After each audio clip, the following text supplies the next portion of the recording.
Tokyo Mirage Sessions Sharp FE is the newest RPG made by Atlus and released on the Wii U.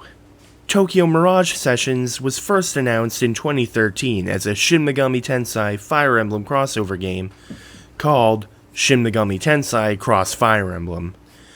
After the announcement, there was no real news until a Nintendo Direct on April 1st, 2015, where it was shown that rather than being a straight-up crossover, it was a new game that drew elements and some characters from the two sources. But will these two things mix well together, like peanut butter and chocolate? Or will this end more like toothpaste and orange juice?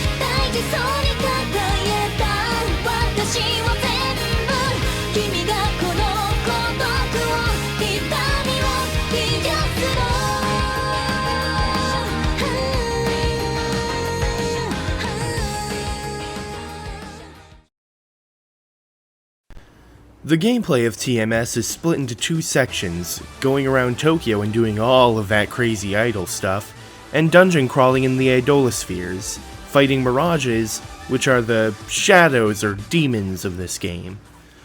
The Tokyo gameplay is pretty simple, and is where a good amount of the story takes place. You can shop for items, do side missions that can improve your party members' fighting abilities, or just talk to people to gain insight into how idol-crazed everyone truly is. The real fun of the game starts when you enter an Idolosphere and begin the dungeon crawling sections. These parts play sorta like Persona 3 or 4. You run around in third person while occasionally solving some puzzles and are able to get a first strike on enemies by timing your attacks well.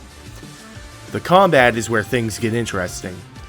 The game uses a mix of the skills and spells from Shin Megami Tensei and the weapon system from Fire Emblem. All your party members are known as Mirage Masters, people able to fight alongside Mirages based on the Fire Emblem characters in the Idolospheres. The first thing that confused me in battle, though, was the lack of a once more effect after exploiting a weakness in an enemy.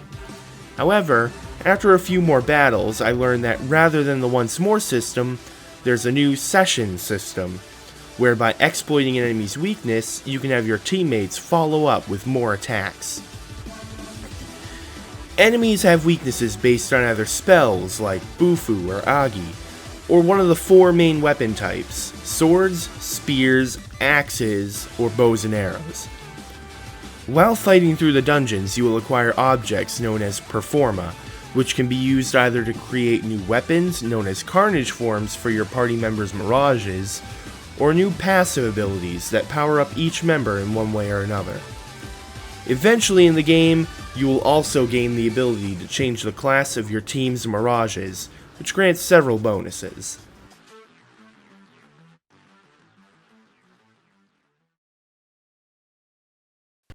Tokyo Mirage Sessions is a great looking and sounding game, which makes sense considering the content of the game. The game uses a familiar art style very similar to the Persona games post-Persona 3. The game is also filled with beautiful animation by Studio Anima and Studio 4 Degrees Celsius.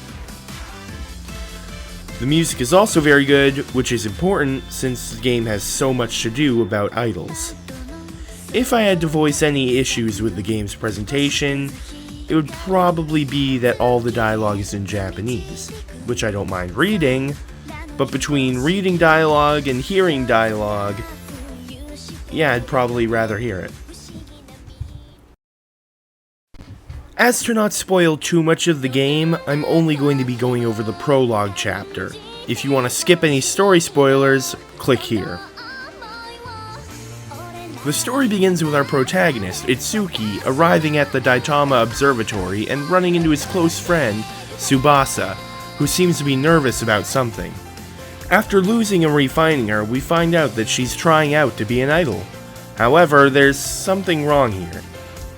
The announcer for the event starts to ask Tsubasa questions that seem to have nothing to do with the current situation, and after they become more and more tense, reveals that he is possessed by something and starts stealing everyone's performa with the help of Mirages, and takes Tsubasa into a large gate that appeared out of seemingly nowhere. After regaining his senses, Itsuki enters the gate in order to save Tsubasa.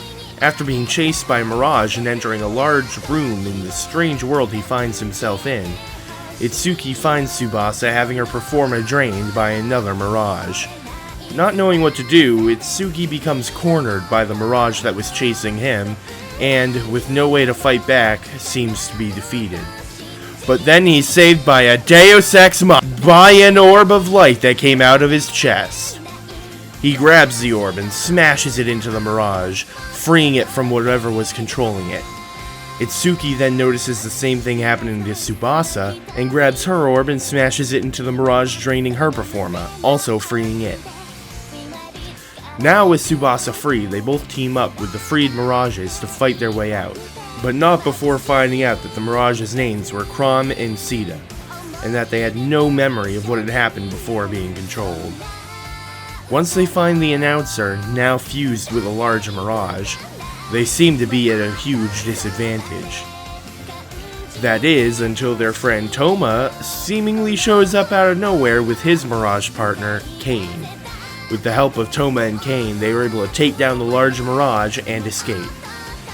After this ordeal, Itsuki, Tsubasa, and Toma are approached by Maiko Shimazaki, the president of Fortuna Entertainment, who tells the party that the production company is actually a front for Mirage Masters to help save Tokyo while also working in the business. Itsuki and Tsubasa then begin to work for Maiko and start training to be the idols that we know they can be. In conclusion, I think that Tokyo Mirage Sessions is definitely an RPG worth checking out if you're a fan of the Shin Megami Tensei series and the Fire Emblem series. However, if you don't really like the Shin Megami Tensei series and prefer the Fire Emblem series, I don't know if you'd like this game. I give Tokyo Mirage Sessions Sharp FE a 4 out of 5.